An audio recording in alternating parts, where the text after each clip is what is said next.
अस्सलाम वालेकुम। हाँ, मरते रहो। मरते रहो? हाँ, अगर मैं जीता होता तो मैं कहता कि जीते रहो। परेशान है? सबसे पहले परेशान। सबसे पहले पाकिस्तान। अच्छा, क्या मुल्कों की दौड़ हो रही है?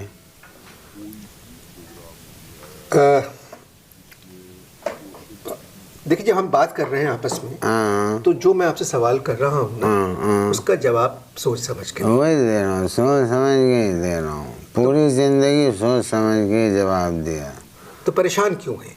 हाँ, परेशान क्यों है? हाँ, परेशान क्यों है? परेशान क्यों है? उसकी वजह यह है कि मेरी जो फिगर है ना, वो मर्दों वाली है। कौन सी वाली है? आपकी फिगर मर्दों वाली। अगर मेरी फिगर औरतों वाली होती तो मैं भी एक हफ्ते में 4-4, 5-5 महफिलें जो हैं वो छुड़ा लेता। महफिलें छुड़ा लेता नहीं, महफिलें पकड़ लेता। ज़्यादा वो इसकी ज़रूरत नहीं है, छुड़ा लेता। क्योंकि फिगर अगर औरतों वाली अगर है तो महफिल में छुड़ाना ही पड़ता है।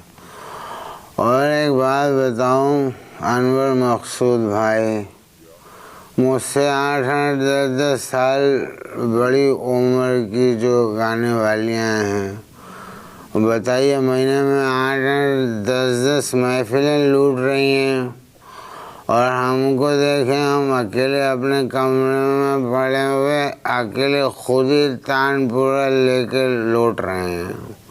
हाँ, किस खानदान से आपका ताल्लुक है? किस खानदान से ताल्लुक है आपका? अबे हमारा अपने घर से ताल्लुक नहीं है तो खानदान से क्या ताल्लुक हो? नहीं, मेरा मतलब था किस क्लासिकल घराने से आपका ताल्लुक है? मेरा दोपहर 83 से। इतना फुदकने की ज़रूरत नहीं है, हैरत की क्या बात? दोपहर 83? हाँ, जब शाम 84 हो सकता है तो दोपहर 83 भी हो सकता है।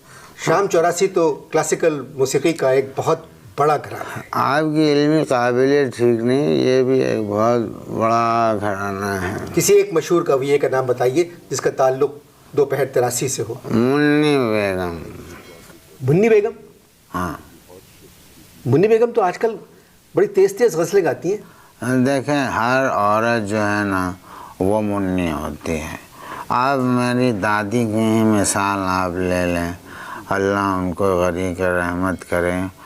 4 फुट को उनका कद था, लेकिन 10-10 फुट की ताने मारती थी। ऐसे जब ताने मारती थी तो उचक के ताने मारती थी, ऐसे उचक जाती थी, और उचकने के बाद कभी भी वो उस सेम पोजीशन पे लैंड नहीं करती थी। मुख्तलिफ पोजीशंस पे लैंड करती थी उचकी। कभी हारमोनियम पे जाके लैंड कर गई, कभी सारंगी वाले के बाएं पे, कभी तबले वाले के दाएं पे लैंड कर जाती थी। और जब वो लैंड कर जाती थी तो ऑब्वियसली लैंड करने के बाद क्या होता है, लगती है चोट। ऐसे चोट लग जाती थी उनको। तो अब अनवर मकसूद साहब, चोट में तो ज़ाहिर दर्द होता है कि नहीं होता है? होता है ना, दर्द होता है ना चोट में।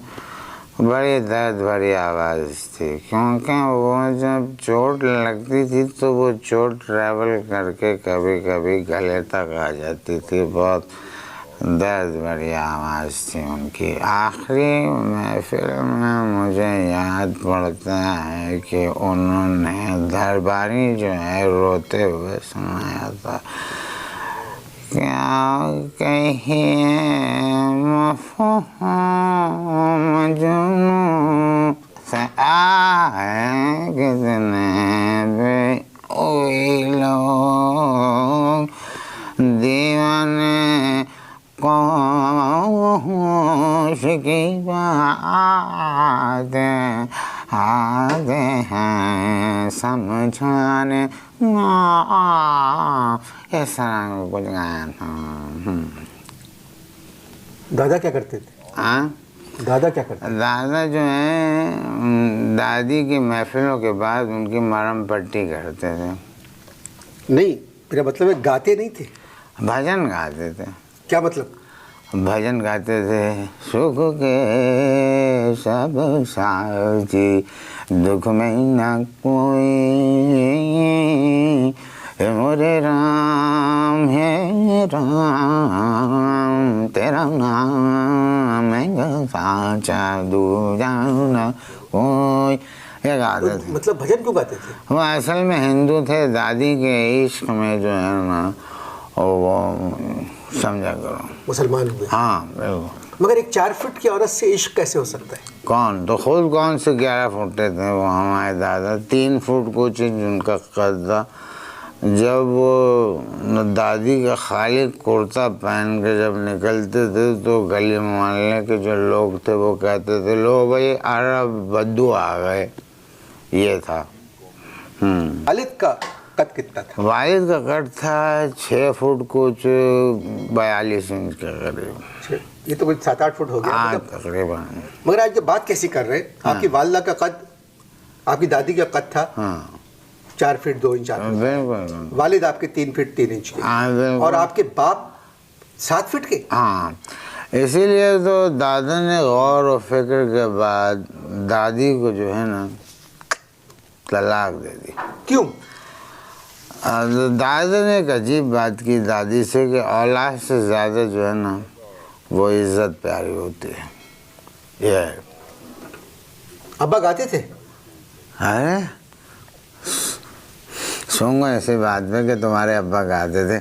अच्छा कौन से घराने के थे? शाम 84, 83, 85? मैं आपसे सवाल कर रहा हूँ कि क्या आपके अब्बा गाते थे? अच्छा मैं समझे कह रहा हूँ कि शायद तुम्हारे अब्बा गाते थे। मेरे वाले साहब जो थे वो बहुत बड़े गायक थे। क्या थे? बहुत बड़े गायक थे, यानी तबला फाड़ गायक थे। तबला फाड़ गायक? हाँ तबला फाड़ गायक थे। गाने वाले जब महफिल में वो जाते थे, अगर गाने सुनने वाले अच्छे नहीं होते थे तो वो गुस्से में आके तबला फाड़ देते थे, इसीलिए उनको खिताब भी मिला खल गायक। तो मेरा मतलब है कि फिर नए तबले कौन लेके आता था? नहीं अब्बा बहुत तेज आदमी थे। अब्बा किसी और के तबले फाड़ते थे, अपने तबले नहीं फाड़ते थे, सुनने वालों के तबले फाड़ देते थे। और गाने के दौरान अमूमन देखा गया कि वो क्या करते थे कि उठ के लोगों को, सुनने वालों को मुक्के भी मारते थे वो, और गुस्से में गाए चले जाते थे, रुकते ही नहीं थे। मतलब राग गा रहे हैं और लोगों की पिटाई कर रहे हैं? हाँ बिल्कुल बिल्कुल। तो लोग उनको बुलाते क्यों थे? डर के मारे बुलाते थे, क्योंकि जो नहीं बुलाते थे तो अब्बा अल्लाह माफ़ करे उनके घर जाके उनके तबले फाड़ देते थे, इसलिए बुलाते थे। तो आपकी वालदा उनको नहीं समझाती थी? हाँ वालदा ने एक दफ़ा समझाने की कोशिश की तो अब्बा ने ऐसा आड़ा चौताला लगाया कि अम्मा की चीख निकल गई। वो कहने लगी वही माँ मैं तो अब बीच में नहीं बोलूँगी। फिर वो पूरी लाइफ उन्होंने अब्बा के साथ कोई बात इस तरह को नहीं किया। आपने अब्बा से सीखा? अब्बा से मैंने 200 गालियाँ और 3 ठुमरियाँ सीखी। अब्बा जब विलंपत गाते थे और मालकों जब छेड़ते थे तो 200 गालियाँ देते थे उसमें। राग में 200 गालियाँ? 200 गालियाँ। तान में कोई 250-300 के करीब गालियाँ। दुरुद में सुनने वाले तो कानों में जो है ना वो उंगलियाँ ठूंस लेते थे, और जब वो लंबी तान लगाते थे तो तान अभी शुरू ही नहीं हो पाती थी कि ख़वातीन जो थी वो उठ के चली जाती थी। मैं पूछ रहा हूँ कि आपने गाना किससे सीखा? हाँ? आपने गाना किससे सीखा? नूरजहाँ से। किससे? नूरजहाँ से। आप नूरजहाँ से गाना किस तरह सीख सकते हैं? भाई वो बम्बई में उनका घर हमारे घर के सामने ही कहीं था, और जैसी वो मुझे देखती थी तो गाती थी बचपन की यादगारों। अब क्या हुआ कि एक दिन मैं अपने घर के पास खड़ा था तो एक पख्तूनखान पठान लाला जो हैं वो वहाँ आए। पख्तूनखान पठान लाला उर्फ दिलीप कुमार। दिलीप कुमार बहुत बड़े अदाकार हैं। हाँ, तो उस वक्त वो नहीं थे, उनकी जवार भाटर जो है वो पेट गई थी। आगे मुझसे अदाकारी कहने लगे कि भाई वो बताओ कि वो तुम्हारे नूरजहाँ कहाँ रहती हैं। मैंने कहा भाई गाना गाओ। तब गए, कहने लगे बदतहजीब इंसान, मैं तुमसे कह रहा हूँ कि नूरजहाँ कहाँ है तो तुम जवाब में बजाय इसके कि उसका पता बताओ हमसे गाने के लिए कह रहे हो। मैंने कहा भाई डायलॉग बोलने की ज़रूरत नहीं है, गाना गाओ जहाँ से आवाज़ आ जाएगी समझ लो, वहीं पे वो रहती हैं। बहुत खौलन खाने लगे दिलीप साहब। मैंने उनसे कहा कि देखिए जवार भाटा आपकी पेट गई है और जुगनू भी अगर पेट गई तो आपको बिस्तर लपेट के पेखावर जाना पड़ेगा। तो कुछ पश्तों में उन्होंने कोई 2.5-3 गज का कोई लफ्ज़ कहा जो मेरी समझ में नहीं आया।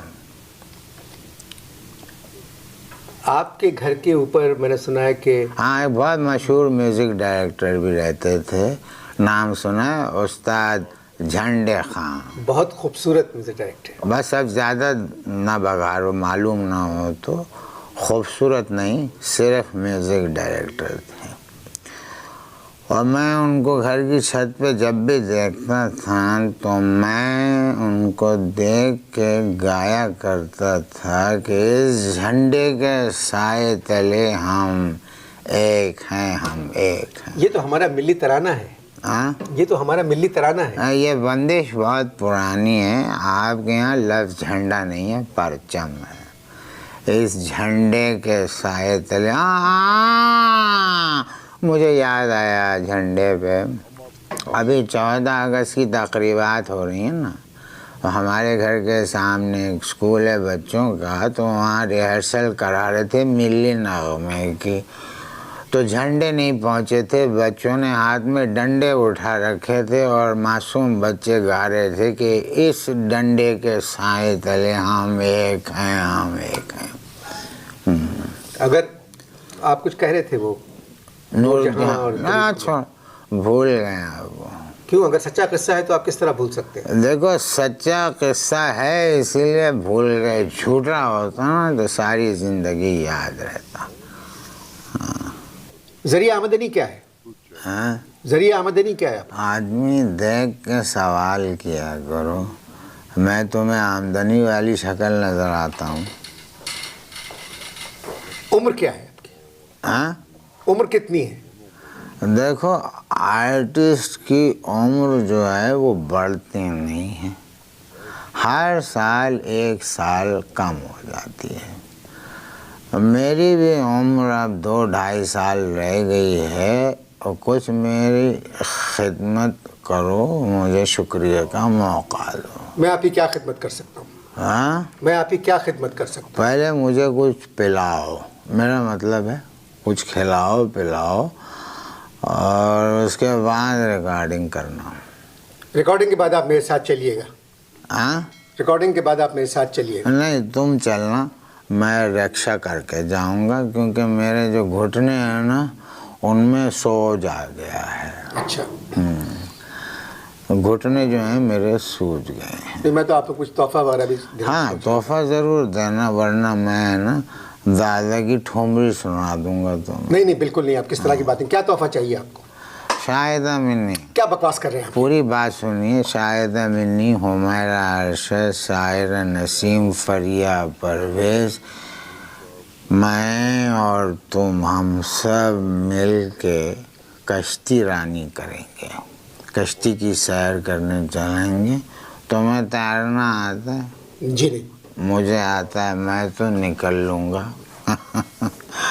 अगले प्रोग्राम में मेज़बान और नई आवाज़ें तो सुनने मिलेंगी, नया मेज़बान और नई आवाज़ें। ये सब की सब बहुत अच्छा तैरना जानती हैं। हाँ, इसीलिए डूब के नहीं गाती हैं। ये लोग बहुत अच्छा गाते हैं। अबे तुम जैसे लोगों ने मौसीकी में मुंह डाल के सीखी निकाल दी है मौसीकी की। मैं तुम्हें जवाब में दादा की मालकौस सुनाता हूँ। पहले ही तान में अगर ये चैनल न बंद करवा दिया और वो रऊफ डिजिटल की अगर खटिया न खड़ी कर दी तो मेरा भी नाम बदल देना। सुनो, दादा का मालकौस। जी नहीं, कोई जरूरत नहीं, बंद करिए इसको। तेरी तेरी तेरी तेरी माधा पा, तेरी माधा पा, समझे तुम? ये कौन सी बंदिश है? आ? ये कौन सी बंदिश थी? अरे भाई, बंदिश जो है ना वो निचाई होती है, समझे? ये बंदिश नहीं थी, ये गालियां थी, गालियां। बंद करें आप ये बंदिश। मैंने आपको एक क्लासिकल मूसीकार समझ के दावत दी थी अपने प्रोग्राम में। ऐसा लगता है आपकी माँ बहनें नहीं है। नहीं, नहीं है। हमारे 2 फूफा थे खाली। और पूछो। दोपहर 83, पता नहीं कौन सा घराना है ये। अबे तो तुम कोई घराने का नाम बता दो जो तुम्हें मालूम हो। दिल्ली घराना? नहीं, है पुरानी। मुझे पता नहीं। पटियाला? ओहो, पटियाला। ऐसे भड़कियाँ ना दें अनवर साहब। मेरे परदादा का ताल्लुक भी पटियाला से था। आप गलत बात मत करें प्लीज। मैं कसम खा रहा हूँ, मेरे परदादा का ताल्लुक पटियाला से था। वो कैसे? हाँ, मेरे जो दादा थे सूरज परदादा? हाँ, मेरे परदादा जो थे वो इसमें तो आपने इधर कौन सा लगाया हुआ है? मुश्क कफूर। तो क्या परदादा क्या थे? हाँ, मेरे परदादा का ताल्लुक मैं कह रहा था कि पटियाला से था। सूरज गुरूब होने से पहले वो पटियाला बनाते थे। खुद तो पूरा पटियाला पी जाते थे, दूसरों को इतनी इतनी देते थे। ये हमारा भी ताल्लुक था पटियाला से। पटियाला घराने में बहुत बड़े बड़े नाम हैं। हाँ, मैं समझता हूँ उस्ताद बड़े गुलाम अली खान से बड़ा गाने वाला और कोई। हाँ, ठीक गाते थे। क्या बात कर रहे हैं? उनसे अच्छा कौन गाता था? देखो, पहले आए उस्ताद बड़े गुलाम अली, जी हाँ। उनके बाद आए उस्ताद छोटे गुलाम अली, फिर खाली गुलाम अली रह गए। अब ये हमारे एक जानने वाले दोस्त हैं, उनका बेटा है 12 साल का, वो बहुत अच्छा गा रहा है। अब लोग उसको कह रहे हैं मुन्ने गुलाम अली। उनके जो बाप हैं वो ठर्रा पी के सामने वाले बाग में जाके लेट जाते हैं और सो जाते हैं, और उनका बेटा जो है उनको देख के वहाँ खड़े होकर गाता है, हाँ हाँ बागों में पड़े हब्बे, बागों में पड़े हब्बे, हम उन्हें भूल गए, बचपन ही से थे खब्बे ओ अब्बे, बागों में पड़े हब्बे, खब्बे अब्बे थे खब्बे, बागों में पड़े हब्बे। आपकी आवाज़ में मिठास है। मिठा? आपकी आवाज़ में मिठास है। हाँ, सुबह नाश्ते में एक गरम जलेबी मैंने खा ली थी, आधी हलक से उतर गई, आधी तालू में चिपक गई। देखोगे? जी नहीं, शुक्रिया। अच्छा, तो फिर क्या चखोगे? आप क्या फजूल बातें कर रहे हैं? आप चाहते क्या हैं? रेवोल्यूशन। मैं समझा नहीं, आप इनकलाब चाहते हैं? नहीं नहीं, अल्लाह न करे मरवाओगे मुझे भाई। मैं म्यूजिक में रेवोल्यूशन चाहता हूँ। मौसीकी में आप एक इनकलाब चाहते हैं? मैं एक ग्रुप बनाना चाहता हूँ। ग्रुप? इस एज में? हाँ तो इस एज में आपके साथ कौन आएगा? बता रहा हूँ, लिखें। जी। फरीदा खानम, फरीदा खानम, सुरैया मुल्तानीकर, सुरैया मुल्तानीकर, इकबाल बानो इकबाल बानो और मैं। आप? हाँ। जी। फरीदा होंगी ड्रम पे, इकबाल बानो होंगी कीबोर्ड पे, सुरैया मुल्तानीकर होंगी गिटार पे और मैं होऊंगा लीड सिंगर। और नाम मैंने तजवीज़ किया है जुनूनी फॉर यू। कैसा नाम है? क्या हुआ? बहुत बकवास नाम है। हाँ? मैं माफ़ी चाहता हूँ पिछले कई प्रोग्रामों की तरह कि आपका वक्त भी ज़ाय हुआ नहीं, कैसा नाम है? और मेरा वक्त भी ज़ाय हुआ। जुनूनी न्यूज़ फॉर टॉक की किस्मत ही ऐसी है यू कि मैंने सिर्फ इनसे मोहब्बत के इजहार के लिए यहाँ बुलाया था। मैं समझ रहा था ये परेशान है, मगर अफसोस हुआ ना ये परेशान है ना ये पशेमान है, ये सिर्फ बेईमान है। इजाज़त दीजिए अगले हफ्ते तक के लिए। बचपन ही से खुदा हाफिज़। थे खब्बे। ऐसी ही मजीद दिलचस्प वीडियोस देखने के लिए हमारे YouTube चैनल को सब्सक्राइब ज़रूर करें। वीडियो अच्छी लगी हो तो लाइक शेयर करते जाएं। वीडियो आखिर तक देखने का बहुत बहुत शुक्रिया।